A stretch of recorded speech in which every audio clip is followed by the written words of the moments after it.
Merci beaucoup Françoise Bouelabouaki. Et pour commenter justement cette actualité, nous avons un invité sur ce plateau, il s'appelle Monsieur Mardoché Ntséléminga, il est coordonnateur national de la nouvelle génération pour le changement et membre représentatif de la société civile du Lualaba. Monsieur Mardoché, vous venez tout droit de la capitale mondiale du cobalt et aujourd'hui on parle de ce moratoire sur l'exportation de minerais qui expire cette année, la transformation locale de minerais, on en parle encore et beaucoup plus.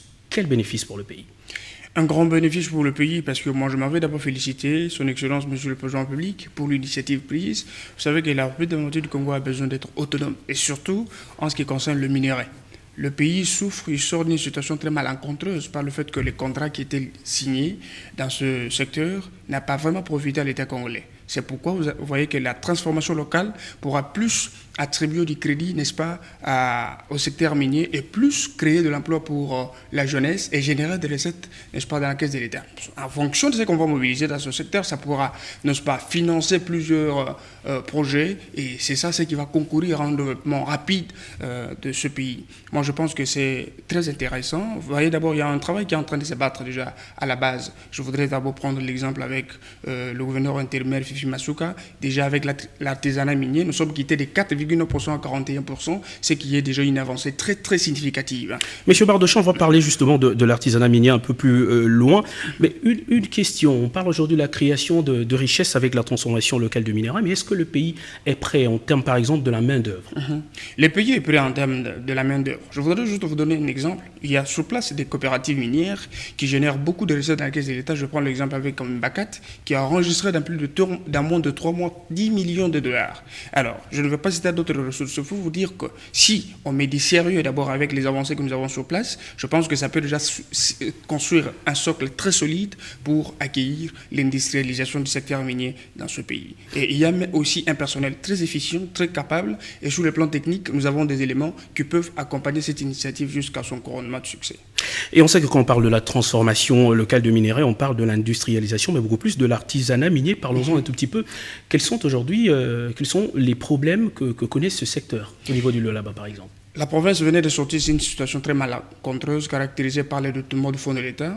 Les recettes de la province étaient canalisées dans l'impôt des individus, ça fait plus de 6 ans. C'est aujourd'hui que nous avons vu la lumière dans la canalisation de recettes. Je parle d'une décision orthodoxe et drastique. Qu'est-ce qui a été fait effectivement? Ce qui est fait aujourd'hui, c'est que les recettes de la province sont canalisées aujourd'hui dans les caisses de l'État. Et nous sommes quittés de 4,9% à 41%. C'est ça ce qui a facilité, n'est-ce pas, le financement de plusieurs ouvrages sur place en province. Je prends l'exemple avec les infrastructures de l'État. Ici, on voit inaugurer plus de 31 avenues, n'est-ce pas, financées sur fonds propres de la province, avec l'artisanat minier. L'artisanat minier, il y a la participation positive des coopératives comme Ibacat, qui a payé dans moins de 3 mois plus de 10 millions dans la caisse de l'État.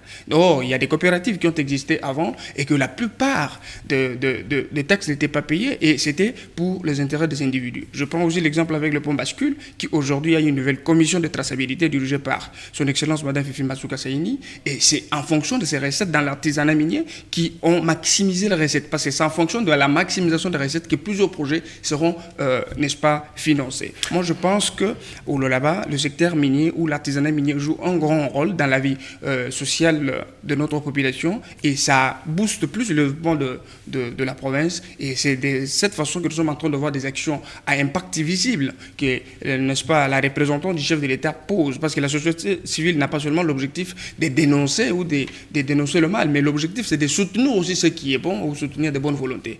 Monsieur Mardoché, une toute dernière question, on va chuter par là.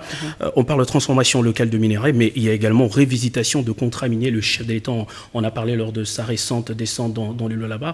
Est-ce un motif d'espoir? Oui, un motif d'espoir. Moi, je voudrais même dire qu'on devrait commencer par là, parce qu'il y a beaucoup de contrats que moi je peux taxer de diaboliques qui sont signés dans le secteur minier. Je voudrais rentrer sur le travail qu'a battu le gouvernement Samadou Kondé, qui a poussé le chef d'État à faire la déclaration là-bas lorsqu'il était accueilli. Et il a dit il faut un contrat 50-50. C'est-à-dire, vous construisez l'université chez vous. Ici, au Congo, nous avons aussi la possibilité de construire. Moi, je pense que nous avons la possibilité de rentrer sur ces dictons et travailler plus pour que les contrats soient révisités et que son contrat joue, n'est-ce pas, plus pour l'intérêt de la population et des institutions. Et que ce soit des acquis pour que nous, aujourd'hui, jeunesse, si demain nous avons la possibilité d'accéder à la gestion de la chose publique, puissions pérenniser ce genre d'acquis, c'est très important pour l'épanouissement de notre pays. Il y a lieu donc d'espérer, exactement comme vous le dites. Messieurs Mardoché Ntselemminga, merci d'être passé sur ce plateau. Je rappelle que vous êtes coordonnateur national de la nouvelle génération pour le changement et membre représentatif de la société civile du Lualaba. Merci encore une fois. Merci, Patrick.